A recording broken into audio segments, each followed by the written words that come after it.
O Senhor esteja convosco. Ele está no meio de nós.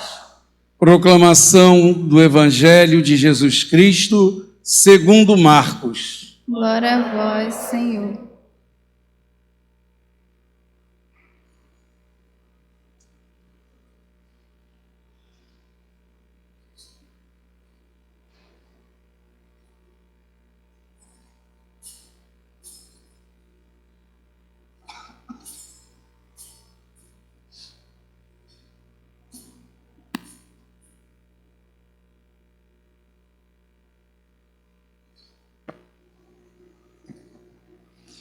Naquele tempo, Jesus voltou para casa com os seus discípulos. E de novo se reuniu tanta gente que eles nem sequer podiam comer. Quando souberam disso, os parentes de Jesus saíram para agarrá-lo, porque diziam que estava fora de si. Os mestres da lei, que tinham vindo de Jerusalém, diziam que ele estava possuído por Beelzebu, e pelo espírito dos demônios ele expulsava os demônios.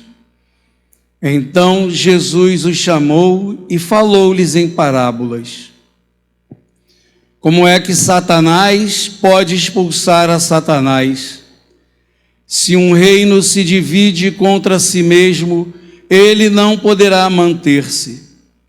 Se uma família se divide contra si mesma, ela não poderá manter-se. Assim, se Satanás se levanta contra si mesmo e se divide, não poderá sobreviver, mas será destruído. Ninguém pode entrar na casa de um homem forte para roubar seus bens sem antes o amarrar. Só depois poderá saquear sua casa. Em verdade vos digo, tudo será perdoado aos homens, tanto os pecados como qualquer blasfêmia que tiverem dito. Mas quem blasfemar contra o Espírito Santo nunca será perdoado, mas será culpado de um pecado eterno.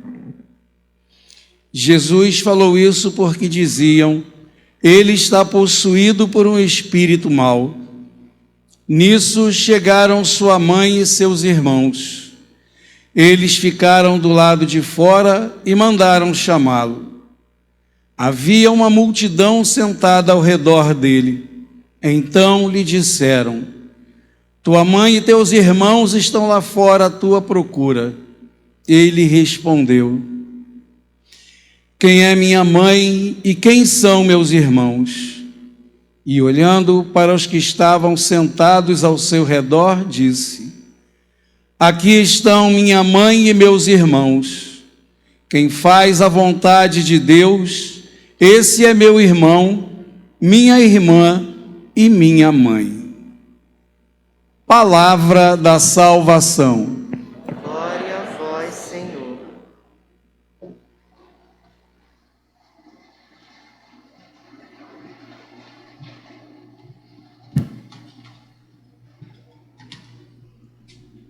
Louvado seja nosso Senhor Jesus Cristo.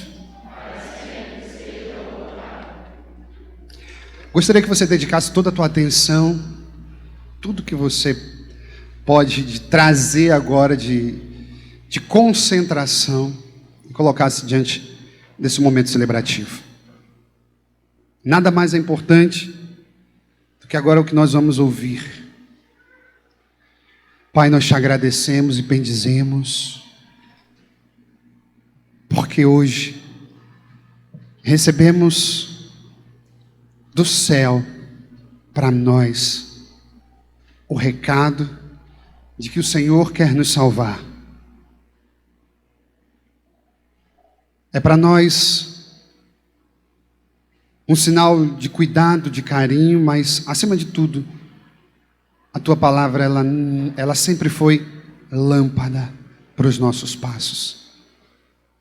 Nós te agradecemos porque hoje, ao ouvir essa mensagem, o Senhor está resgatando a minha fé. O Senhor está trazendo agora para dentro de mim para o meu espírito toda a paz que eu necessitava.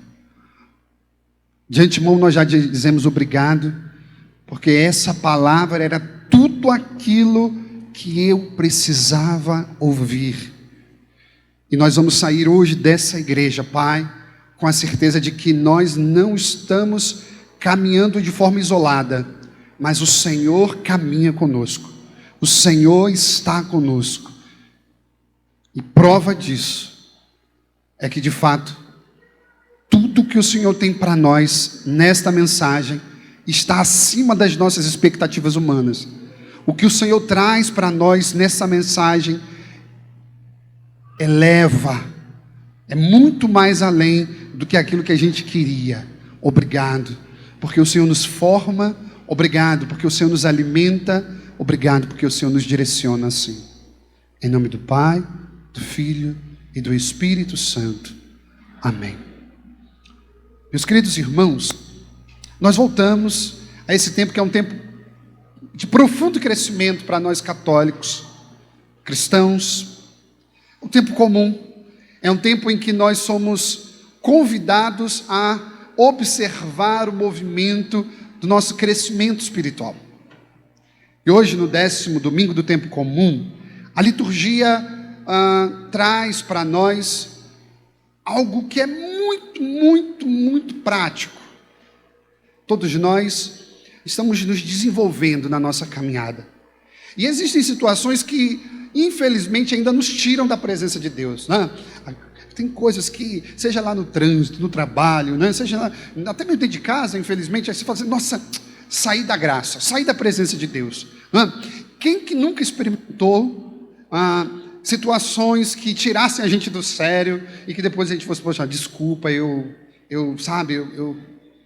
falei que eu não devia, não é assim? Pois bem, a liturgia de hoje vai situar como nós estamos e vai nos preparar para que esses acontecimentos do dia a dia não roubem a nossa paz e não nos tirem da presença de Deus. Quando nós ouvimos a primeira leitura de hoje, retirada do livro do Gênesis, nós entendemos que o movimento que Adão e Eva fez de se afastar da presença de Deus trouxe um conflito que não foi tão positivo. Preste atenção. A Bíblia diz que todas as tardezinhas, no entardecer, o Pai do céu vinha para se relacionar com Adão e Eva. Ele vinha para ter um momento de intimidade, de conversa, de diálogo. E preste atenção, o que Deus Pai fazia? Ele já vivia essa comunhão no seio da Santíssima Trindade, que era um relacionamento perfeito, e ele estava trazendo o céu para a terra, ou seja, ele estava ensinando como a gente devia se relacionar um com o outro. Só que o que aconteceu? Adão e Eva, eles pecaram, e aí, quando Deus, no entardecerzinho daquela tarde, foi visitar, cadê Adão, cadê? Eles sumiram, eles estavam escondidos, e quando Deus então perguntou, o que está acontecendo? Por que você se escondeu? Por que você está colocando essas folhas aí? E aí sim, minha gente, infelizmente, Adão, ele dá um passo que ele não devia. O que ele diz? A resposta dele se transforma numa acusação. Ele muda a forma do relacionamento que Deus estava trazendo do céu para a terra, ou seja, um relacionamento perfeito, um relacionamento de alteridade, um relacionamento de entendimento, de amor mútuo. Ele, infelizmente, deu uma tacada errada e diz, olha, a minha resposta vai ser uma acusação. Foi a tua mulher, aquela mulher que o Senhor me deu, foi ela que me fez. E aí, minha gente, a partir dessa realidade, os relacionamentos humanos, eles vão tendo dificuldades, nem sempre se é compreendido de uma forma correta, tá certo? Às vezes tem ruídos, enfim, para não falar das coisas piores que a gente sabe que acontece dentro do relacionamento de amizade, relacionamento familiar, relacionamento marido-mulher, etc. Todos os relacionamentos, a partir daí, ficaram um tanto quanto estremecidos. Até mesmo nosso Senhor Jesus, no Evangelho, passou por essa realidade. A Bíblia disse que os teus familiares e o grupo de fariseus começaram a se desentender com Jesus. Bom, os familiares a gente já sabia, porque era claro que eles viviam de uma forma super tradicional, ou seja, a religião da época era uma religião muito dura, severa, no sentido de, olha, as prescrições precisam ser cumpridas, e de repente Jesus chega para pregar com um novo porte de mensagem. A ideia era completamente distinta e muitas vezes contrária ao que viviam. Então o que os familiares dizem? A palavra de Deus, os familiares foram agarrar Jesus para dizer, olha, você está fora de si. Por outro lado, a Bíblia diz que os fariseus falaram coisas pior. Os fariseus disseram, você está com o demônio. Cara, Jesus ficou furioso. E Jesus usou duas imagens, olhe para o padre. Jesus usou duas imagens que quando a gente escuta a Bíblia parece que é difícil de entender. Mas não, é fácil. Jesus falou sobre o reino dividido e Jesus falou sobre o homem forte. Para dizer assim, cara, você está dizendo que eu estou possuído pelo demônio? Se eu tivesse possuído pelo demônio, eu nunca ia querer expulsar demônio, porque o reino dividido não permanece em pé. Aí Jesus então disse, olha, desculpa, mas o seu pensamento é muito fraco. E aí Jesus não simplesmente se satisfez e disse assim, preste atenção, tem mais. Se eu quiser entrar dentro da casa de alguém para roubar os seus bens, eu preciso ser muito forte. E eu preciso amarrar o dono da casa para só depois eu conseguir ter acesso a tudo lá de dentro. Em outras palavras, nosso Senhor mandou muito bem, sabe o que Ele disse? Presta atenção, porque o demônio já está amarrado, porque eu sou esse homem forte, que entrei nessa casa e amarrei. Eu tenho o poder de expulsar os demônios. Cara, que maravilha. Porque você está ouvindo agora a palavra de Deus, você tome posse dessa palavra, e quando alguém, sabe, com aquelas crendices doidas, sabe, diz assim, ai, mas fulano de tal diz que fez um trabalho contra você. Quantas vezes a gente escuta isso? O pior é que as pessoas acabam sendo influenciadas, as pessoas ficam com medo. Querido, elas não conhecem essa palavra. Então, a partir de hoje, você não vai desprezar ninguém, mas quando você ouviu uma coisa dessa, você falou, olha, elas não leram a passagem, está lá em Marcos. Jesus disse, ele entrou e amarrou o Satanás.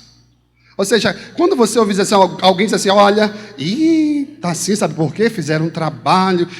Você pode dar uma risadinha e dizer assim, não, o meu Deus é aquele homem forte do Evangelho de Marcos, que entrou, que amarrou o demônio, que ele está lá. E é por isso que São Paulo vai dizer, resistir ao diabo, porque ele ronda como um leão, rugindo, procurando a quem devorar. Mas a Bíblia diz, ele já está amarrado. E aí então, o que a gente entende? Jesus deu a resposta, mas Jesus ainda cumpriu.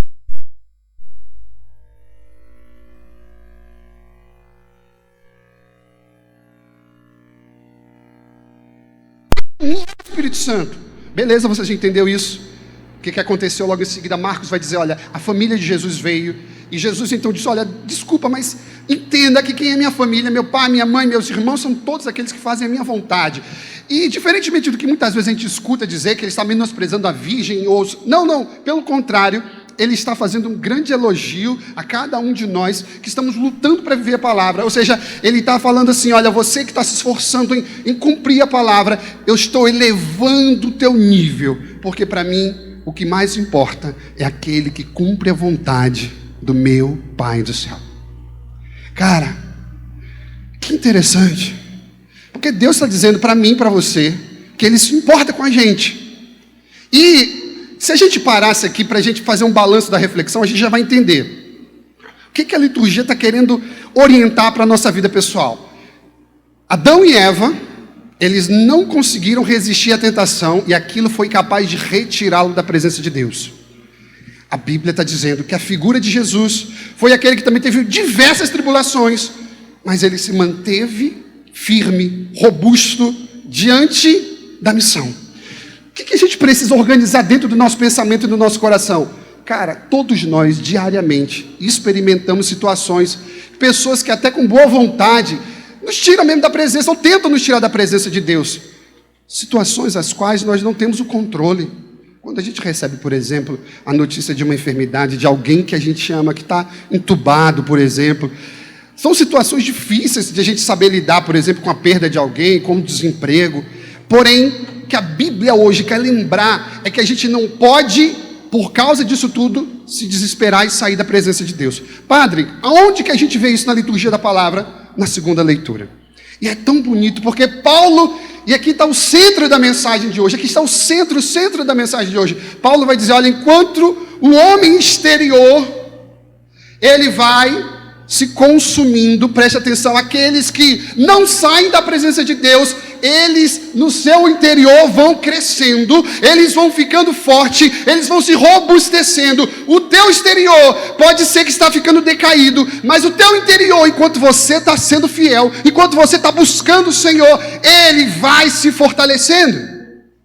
E aí a gente entende porque, mesmo na dificuldade, a gente olha e a gente fica, meu Deus do céu, aquela pessoa não desiste, meu Deus do céu, como é bonito o testemunho daquela outra pessoa. Por quê? Porque ela está com os olhos voltados para o Senhor. Fala para a pessoa que está do seu lado aí, diga assim para ela, no momento da dor, diga para ele, na tribulação, diga para ele, em qualquer provação, mantenha os seus olhos fixos no Senhor. Agora bata no seu peito e diga, compadre, assim, eu estarei firme. Eu não vou sair da presença. Diga isso. Antigamente, com muita facilidade, eu saía da presença. Mas hoje, eu vou robustecer.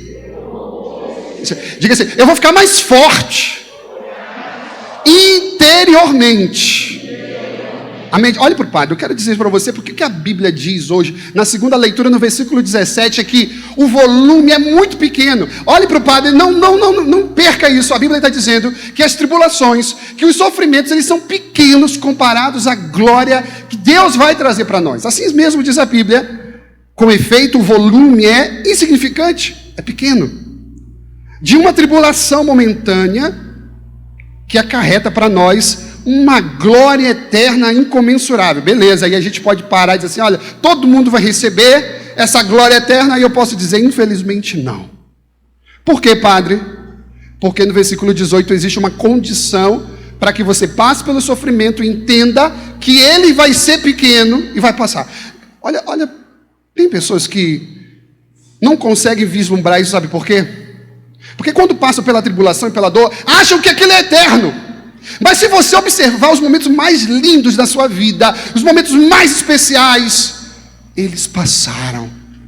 Assim como os momentos mais deliciosos, assim como os momentos mais brilhantes, assim como os momentos mais felizes da nossa vida passam, os momentos tristes também passam, os momentos de dor, de tribulação, passam também. E é por isso que você precisa fazer o que o versículo 18 diz. Não olhar para si, mas olhar para o céu, olhar para aquilo que é eterno, aquilo que é invisível aos nossos olhos. Diz o versículo 18, eu vou retroceder um pouquinho para você não perder o pensamento. Ele está dizendo que a tribulação é pequena diante da glória que Deus vai dar. Porém, olha só, isso acontece para todo mundo? Não, isso acontece para aqueles que voltam o seu olhar para as coisas invisíveis e não para as coisas visíveis. Porque, claro, quando você está na dor, na provação, se você não tiver a capacidade de olhar para Deus, você só vai olhar, e vai se desesperar, e vai contar com você, e isso não vai dar certo, isso não vai ser bom, isso não vai ser legal. Cara, preste atenção, Paulo fez muito mal à igreja. Saulo, ele destruiu muitos cristãos. Talvez se ele não tivesse exterminado tanta gente, talvez a igreja fosse ainda maior, mais poderosa, mais forte no testemunho. Mas ele matou muita gente, por quê? Porque ele olhava para si, ele olhava para os seus títulos, ele olhava para a sua vaidade, ele era vaidoso. Mas a Bíblia diz que quando ele caiu do cavalo, ele fez um movimento que mudou toda a sua história. Quando ele caiu do cavalo, a Bíblia disse, o primeiro movimento que ele fez foi levantar os seus olhos para o céu. E quando Paulo levanta os olhos para o céu, ele começa a enxergar a vida de uma outra forma. E é por isso que ele diz em outro momento, buscai as coisas do alto. Ou seja, ele está explicando e ensinando para a gente que o sofrimento e a dor se transformará numa glória eterna na medida que a gente fixar os nossos olhos em Jesus, no Senhor que é o centro, na vida que vem do céu. Sabe, a gente tem que parar um pouco de ficar, eu vou contar com fulano, eu vou correr atrás de ciclano, e o pior ainda é isso, que você se sente incapaz, essas coisas estão acontecendo porque eu fiz algo de errado no passado, e aí começa a se confundir, se condenar, e Deus não quer isso. Deus quer que você, na sua fraqueza, seja dependente dele e olhe para o céu e diga: é de lá que virá o meu socorro. Aí faz sentido tudo que Paulo está dizendo aqui na segunda leitura. Quando ele diz: olha, o volume insignificante da dor, do sofrimento, da provação, diante da glória. Se você estiver perto de Deus, se você estiver com os olhos naquilo que é invisível, que é o próprio Jesus. Eu quero de fato abençoar o seu coração e dizer assim: você entende porque Deus te trouxe nessa igreja. Você entende porque você acessou agora o canal da paróquia na internet e está ouvindo essa mensagem. Porque Deus quis te levar para um nível mais elevado. E é por isso que Deus está nesse período buscando o crescimento de cada um de nós. Para você não reagir como você sempre reagia. Hoje a liturgia está ensinando você a não sair da graça, mesmo diante das provações. Por quê? Porque é um volume muito pequeno diante da glória que virá. Ou seja, cara, se toda vez que eu saio da presença eu acabo magoando o coração de Deus, eu vou permanecer resiliente, eu vou permanecer firme, eu não vou sair da presença de Deus. Sabe por quê? Porque quando a gente sai da presença de Deus, a gente vive à margem de Deus. Quando eu, escute o que o padre vai dizer, quando eu aceito a responder, sabe, com toda, eu sou assim mesmo, e com meu ímpeto, eu geralmente acabo magoando o coração de Deus. O que o padre está dizendo? Você quer que o padre quer que eu seja um homem de ferro, uma mulher de ferro? Não. O padre está dizendo para você que a promessa que está nessa segunda leitura, de algo incomensuravelmente maior do que aquilo que a gente pensa, se concretize na tua vida.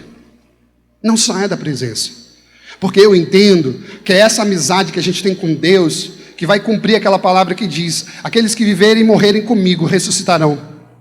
Jesus não vai querer nenhum desconhecido do lado dele, não. Mas se você que está se esforçando para não sair da presença dele, ele vai dizer: cara, ele viveu e morreu comigo. É aquele ali que eu quero. É aquele ali que, quando eu olhar, eu vou perceber que está na palma da minha mão o nome dele escrito. E vai dizer: ele lutou para estar comigo o tempo todo. Ele não quis sair da minha presença. Eu abençoo o seu coração, para que no dia de hoje, você tenha um espírito decidido, firme, forte, de fazer a vontade de Deus, de não sair jamais da sua presença. Não saia da presença de Deus. Em nome do Pai, do Filho e do Espírito Santo. Creio em Deus Pai Todo-Poderoso,